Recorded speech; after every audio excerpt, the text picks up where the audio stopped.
would like to say a few words before we start. Yes, thank you, Karen. Yeah, I would like to say hello to everybody. Thanks for coming and getting up that early. To be honest, in my career, it's probably the most early press conference in my life. I haven't had a press conference at 9 a.m., but due to the fact that we have the next game coming up on Sunday in 2 days' time, and I will have the first training session with the players, there was no alternative to having a press conference at 9, and I'm very much looking forward to the next couple of days, weeks, and months working together with you. And yeah, once again, thanks for coming here and spending the time with us. Okay, if you'd like to raise your hands. Simon? Hi, Ralf. We were led to believe that roughly this time last year you spoke to Chelsea and said you didn't want to be an interim manager. I don't know whether that's true, but what can you achieve in the 6 months you've been given here, and what is your vision for Manchester United? I mean, at the time when Chelsea contacted me last year or this year in February, they only spoke about the option to become interim manager for 4 months. So it was in February, without any perspective to work in the long term together. And here now we are talking about 6.5 months. So we only have 1/3 of all the games played in the Premiership. And as you all know, we have also agreed upon a 2-year advisory role after those 6.5 months. And and in the end, to be honest, if a club like Manchester United contacts you for such a role, you cannot possibly turn it down. I mean, do you look at last night, for instance, and think there are things that I can change straight away? How are you going to do this? Because clearly the team have done well the last 3 games, but before that it's not been so good at all. I mean, obviously I've watched the latest games. I watched not only last night's game, but also the games against Watford and against Chelsea. And on TV, when I didn't know that there would be contact in the next days, I also watched out of interest the games against Liverpool and against Manchester City. So I'm pretty well aware and acquainted with what's happening here in the club and in the Premiership. Yeah, I think it's pretty obvious that the team have abundant talent, young talented players, but also enough experienced players in the squad. But I mean, the major target for me in the next couple of weeks is just to bring more balance into the team. Even yesterday we conceded 2 goals. We needed 3 goals in the end to win the game. And if you look at the total goals, number of goals conceded, it's almost two on average per game, and this is just too much. So this is my approach to help the team to get more balance, to get more control on the game.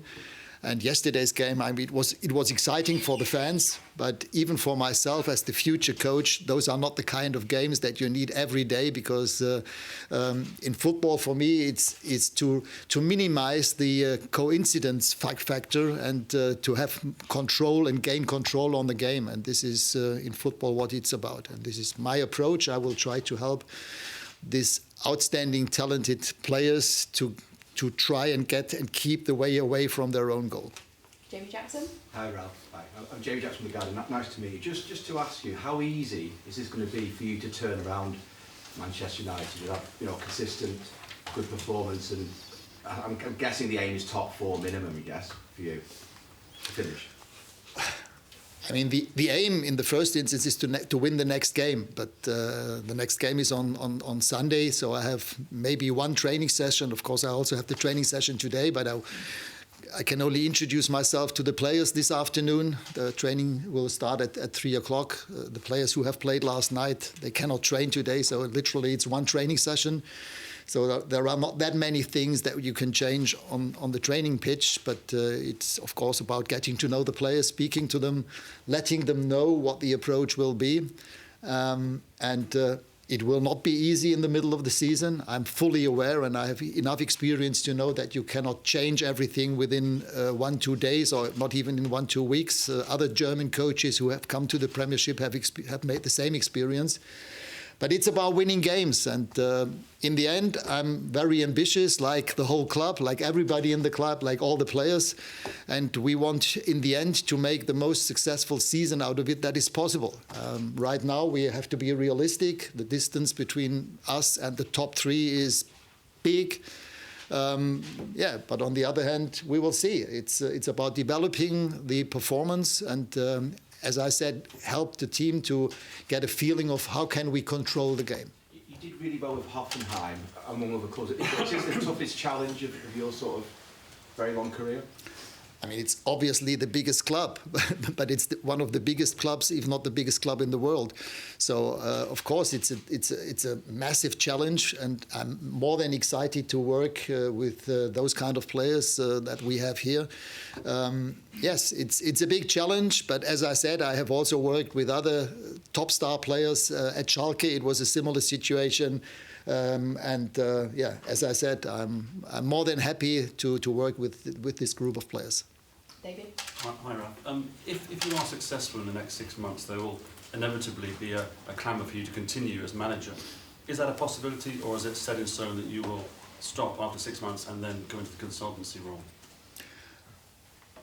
I mean, the people with whom I have spoken so far, they have been very clear about that we are talking about a 6.5 months role as a manager currently. We have never spoken about what will happen in the summer. Right now, I'm fully aware that they might be looking for a new manager. If they will then speak with me about that, we will see. Maybe if they ask me my opinion, and as you said, everything goes well, we develop the team, I might even make the same recommendation to the board that I did at Leipzig twice, when I recommended to them that it might be a good idea to keep working with me for 1 year. But this is all hypothetical. We cannot speak about that. For me now, it's about winning the next games, and this is the major focus. Ian? Ralf, when you look back at the 8.5 years since this club won a Premier League title, I know that wherever you've been around Europe, you will have been observing a club like this. What have you seen over those 8.5 years between winning that last title and where the club and the squad is now? I mean, having had Sir Alec for 27 years, was he here, winning numerous titles, I don't think there was any other club. Maybe it was Guy Roux with Auxerre, but having had the same manager for 27 years is unique, is exceptional. And for me, it's not that unusual that after such a long, successful spell, that the club needs to find the new pathway. I mean, there had been changes in management, I don't know, 5 or 6 managers since Sir Alec left. And therefore, it was also difficult for the club to have to gain continuity with regard to signing new players, developing, sticking to the DNA of the club. And I think this is vital in modern football, that you do that. And for me, it's not that unusual that there were so many changes. And I think for the future, and I think we have the same opinion, the board members and myself, it's important that this will be developed in the future. That there will be not that many changes in management. Thank you. And when you look at the squad that you inherit now, is it a good enough squad to compete with the 3 teams at the top of the league who seem on paper to look just that bit better than everybody else? I mean, it's definitely good enough to play in the top flight and to compete in the top flight. If you look at the top 3 teams currently, they are very stable. They seem to be very stable. They have top coaches. I mean, probably one of the best coaches in the world. And if you see how they play, how they keep winning and winning games in style, controlling the games, this is something that we have to develop. But when, for example, Jürgen came to Liverpool and the squad that he inherited at the time, I'm sure that it was definitely not a better squad than the one that I inherit now here at Manchester United. Simon Beek? Hi, Ralf. We've heard a lot about your philosophy and seen what you've done at other clubs down the years. How hard is it going to be to implement that at such a frantic time of the season? And secondly, we heard Michael Carrick was leaving the club yesterday. Will there be any other coaching changes? Will you be bringing anyone in? first question, I mean, yes, I think to gain control on games in the future has got to do with playing proactively. No matter if we have the ball ourselves or if the other team is in possession of the ball. It's about helping the team to play together. It's about togetherness. It's also about team spirit. And we saw it yesterday. I mean, if we compare the two halves, first half, second half yesterday, it was completely different. And having had this unique fans behind us, this will help and will also help the team to gain confidence. And we could see it in the second half.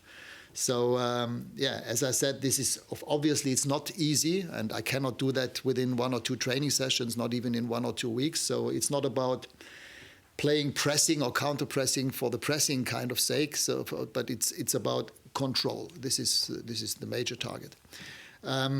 Michael, I got to know this 2 days ago, and I met with Michael and with Kieran, but especially with Michael 2 days ago. I had a long private conversation with him for more than an hour, and I was trying to convince him to stay on board. But he had obviously taken that decision weeks ago, that he needed a break and a rest after 30 years in professional football. And in the end, I had to accept that. In a way, I can also understand his decision. The third question about the coaching staff, I'm more than happy to work with the current coaching staff because I need their experience, I need their expertise regarding the current squad. I will obviously try to find 1, 2, maybe 3 people who can join us in the next 1 or 2 weeks, but due to the Brexit regulations, it's not that easy. Many of my former colleagues, no matter if it's video analysts or assistant coaches, are in long-term contracts with big clubs, so they're not available right now. So we have to be a little bit, smart and clever and find the right people. But I hope that we can get them in here in the next 1 or 2 weeks. But I cannot tell you any names. Ben Watson. Thank you. Hi, Ralf. Talking about that philosophy, that proactive philosophy, we've obviously speculated a lot about what that would look like, and the person we have here, Cristiano Ronaldo, where he fits into that. Do you have to adapt your style to fit him into the side? You always have to adapt your style or your idea of football to the players you have available, not vice versa. And having seen Cristiano yesterday in the second half, at the age of 36, amazing, top professional.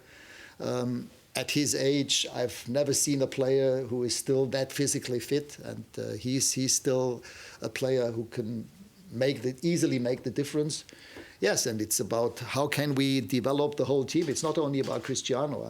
We play in the most competitive league in the world, so we need all the players on board. What I saw from Cristiano yesterday, he's more than willing to do that, to put his input into the team. And the other team, the teammates will have to do the same. Sam? Ralf, you've got a very good record with recruitment at Leipzig and previous clubs. Going ahead to January, are you likely to have any input in terms of enhancing the squad? And if I may ask a second question, how does your relationship with John Murta going to play out, given that he's the football director and you're coming in and taking on that consultancy role in the future? Yeah, we haven't spoken about new players, and it's not the time to speak about new players. Now it's the time to get to know the current squad in detail, and this is the major focus for the next couple of weeks, to get to know the players that we have currently. The squad is definitely not too small. There are enough players in the squad, and maybe at Christmas, after Christmas, there will be a time to speak about possible transfers in the winter. From my experience, the winter is not the best time for sustainable transfers. So, and with this quality of players that we have here, it would, in theory, only make sense if you really get players who can almost guarantee you more quality. And as I said from experience, this will be difficult in the winter. James Ducker? Ralf, just following on from some of your comments about your philosophy, you've spoken very eloquently in the past about how it's the head coach or manager's job to have a very clear idea about how you want to play. Do you feel this team has had a bit of an identity issue, certainly in comparison to the rivals? And just secondly, there was quite a good quote from you where you said, you've got to decide what you want, like a little bit of pressing's like a little bit of pregnant.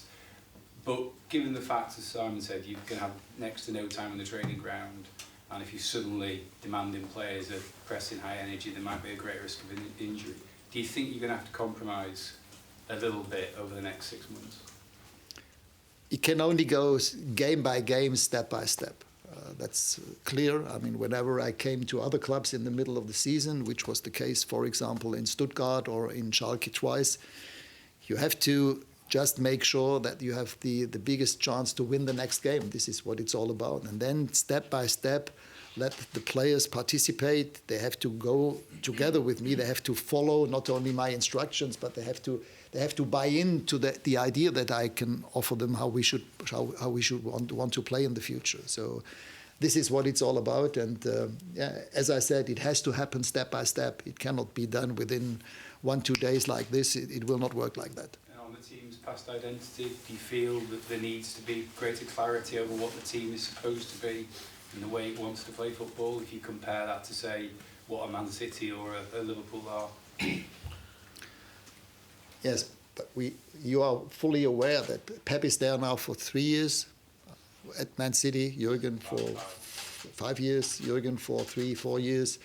Okay, Thomas only came in February, but still, I mean, they are time-wise maybe a little ahead of us, how they wanted to develop, but still, I mean, I'm more than happy with the quality of players that we have here, and I'm sure that if we can help them to get better in those areas that brought us into the position that we are currently in, that we can take the next possible steps, and this is what it's about. Hi Ralf, just in terms of your own career, has it always been an ambition to come to the Premier League, and your name has been mentioned when there's been managerial changes here in the past? Have you been close to coming in the past?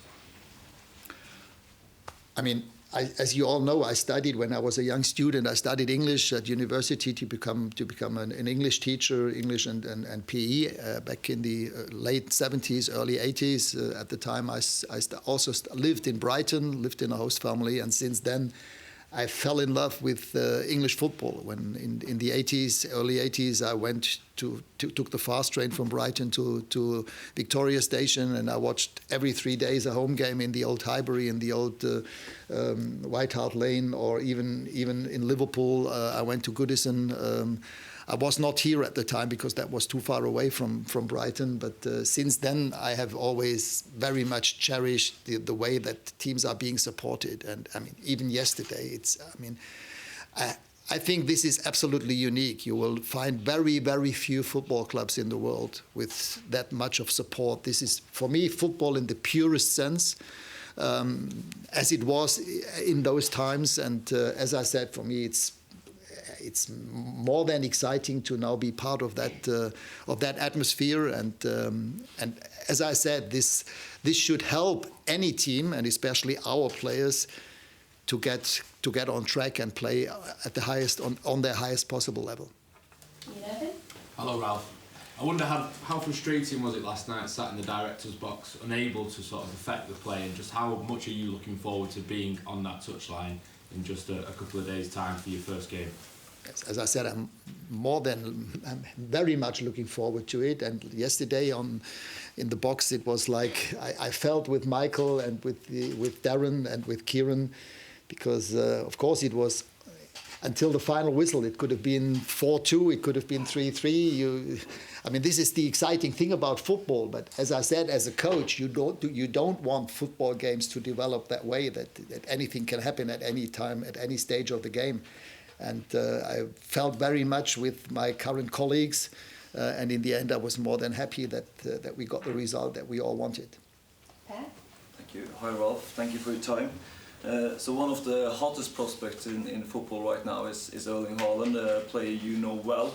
Your friend and former teammate Ralf Rangnick has said that he thinks you're going to do everything in your power to get Erling to Old Trafford. Can you say anything about that? And also there has been talks about a bonus if you manage to sign him. Can you say anything about that? Let me have a look. Okay, 10 million for Erling Haaland.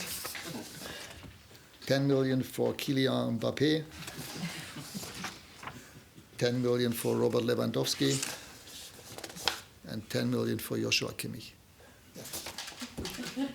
I mean, this is nonsense, obviously, just to answer the second question. Of course, there are no such clauses in my contract. And I mean, as I said, it doesn't make sense now to have any sort of speculations on possible new players. That Erling Haaland is a fantastic striker.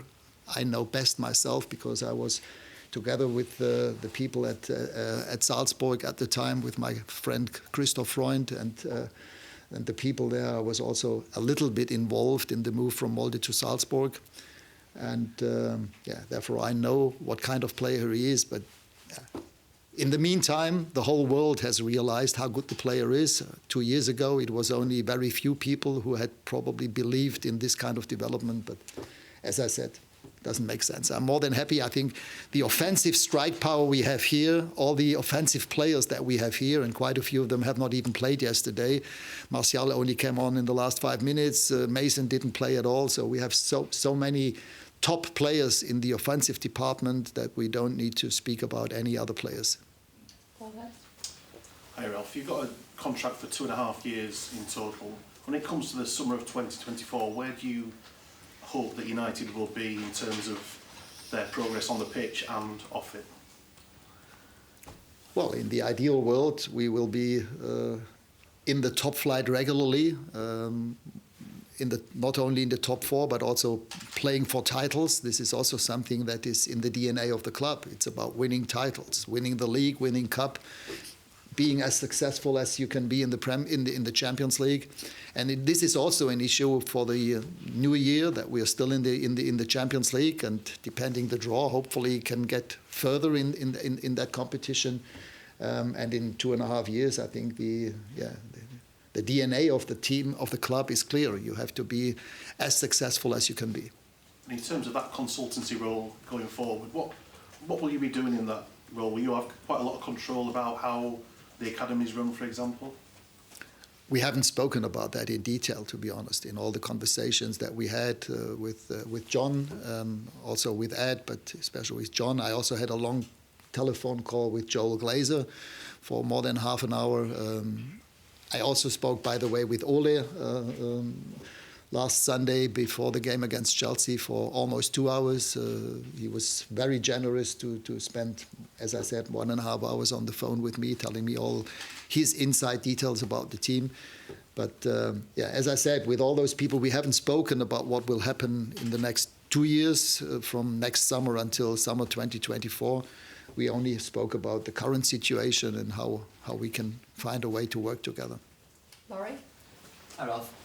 I wondered how much you paid attention to Manchester United during your career in the past few years, and where you think we've got to this point of you being manager right now. And then also, you've been a manager before, but also sporting director. I just wondered where your passion lies with the jobs that you've done in the past.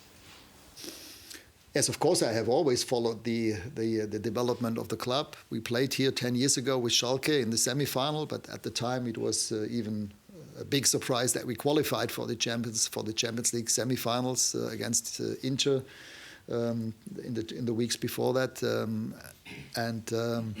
Yes, coming back to the second part of the question, when Mr. Mateschitz called me in the summer of 2012. He wanted me to become the head coach of Salzburg at the time, and I said, even for that, we don't even need to meet. So he insisted. He flew over with his own helicopter with Gerard Houllier on board. They flew to my home city. Then he asked me, where could we land? I said, I don't know. Can we land near your house? I said, sorry, maybe we made a mistake when we planned the garden of my house. There is no space where you can land with your helicopter. So then he flew to the place where Uli Ferber and Andrea Berg, a famous German singer, lived. And then we met an hour later. We discussed for 4 hours. And after 4 hours, he asked me, Ralf, Mr. Rangnick, what are we doing wrong in football? Why are we being so successful in Formula One, and why are we not so successful in football? And what would you change? And at the time, they had, to put it positively, very experienced squads. They had players who signed their last contract with good money, with nice standard of living in the two cities in Salzburg and Leipzig. And I said to him, I would change that. I would try to find players who sign their first or second contracts in their career. And then the whole motivational atmosphere will change. And we did that. And therefore, yes, I can work in both positions. If somebody asks me in which way do you see yourself more, I don't know. Right now, I feel and think and will very much want to work as a coach, head coach and team manager for the team. And this is what I've done in, I would say, 90% of the past 25 years in my career. Okay, we need to finish up now. We'll finish with Andy Mitton. Good morning. What was your view of Manchester United historically? What do you know about the history of this club? What should this club be? I mean, looking back even to the times of George Best or Bobby Charlton, we could name. I had a look into Google the other week about the most famous players. I mean, you could line up 4 top teams in the last 50, 60 years. Of course, I also know about the disaster in Munich in 1958. It was the year that when I was born. Actually, I think it was in February. I was born in June. I know all this, and the legacy of this club is, again, unique. There are not that many clubs with such an history and DNA, and this is also, it's not only a legacy, it's also something that everybody who has the pleasure and can work for this club, we have to follow this legacy and make sure that the DNA will also be respected, always be respected. What can Manchester United's players expect from you? Louis van Gaal talked about retraining their brains. Is it going to be a real culture shock for them when you come to that dressing room and the training ground in terms of tactics and approach? I hope not. But of course, with that few training sessions, and even tomorrow I cannot do a lot with the players that played yesterday because I need to make sure that they have enough power and fuel in their tanks for the game on Sunday. So physically, we cannot really train. So the only way to help them and to give them an input is mentally, obviously, with regard to energy. And I mean, yesterday the second half showed that there is enough energy in the team. And of course, it's about video footage, showing them the right situations, telling them what they might be able to do better to keep the team away from their own box.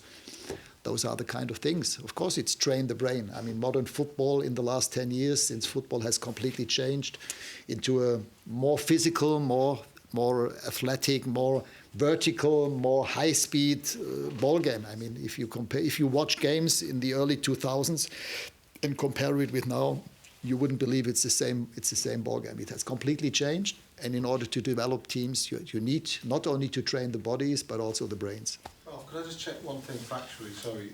With the consultancy role, normally if somebody's a consultant, that allows them to work for other places as well. Will that be the case with you in the consultancy, or will you be working specifically and only for this football club during that time? Again, we haven't spoken about that. The club told me that they would want to work with me not only in the short term, but also in the at least medium term. They also want to benefit from my experience and expertise, and that was this would be a question you would have to ask to the board members. But for me, I think it was, in the first instance, as I said, I could not turn down this proposal for the next 6.5 months. And including then the following 2 years, I think it was a perfect thing for me to do. Okay, so do you have a question? Oh, sorry. Yeah. Ralf, you were at the game last night. I just wanted to ask you, for everybody really, your likes and dislikes of what you saw from the performance last night. I mean, all of you saw the game yourself, so the first half was shaky, to put it that way, with this unlucky goal. I mean, all of a sudden you saw an empty goal. I think even the referee didn't realize that David was lying on the goal line. Had he seen that, he would have probably interrupted the game, I would suppose. But he didn't see it. He only saw it when the shot crossed the goal line, and everybody was saying, "Oh, what is this? Where is the goalkeeper?" And even myself, I said, well, "Where is David?" And then I realized he was lying on the floor, being injured. And from then on, it was very clear that it could only be the VAR to decide is it a goal or not. And after that goal, it was a major blow for the team. You could see it. There were at that time lacking confidence, which is normal after the last couple of weeks with having lost that many games and conceded that many goals. And therefore it was important to get the equalizer before before half time. And then for me in the first 20 minutes what I saw was impressive. The way that they then for 20 minutes played in their half when they closed down Arsenal in their box, and then you could see the potential that is in the team. But we have to do that more sustainably to as I said, to transfer the game away from our own box more into this area where we have our assets and our weapons in the team. Okay, guys, thank you very much. Thank you. Bill.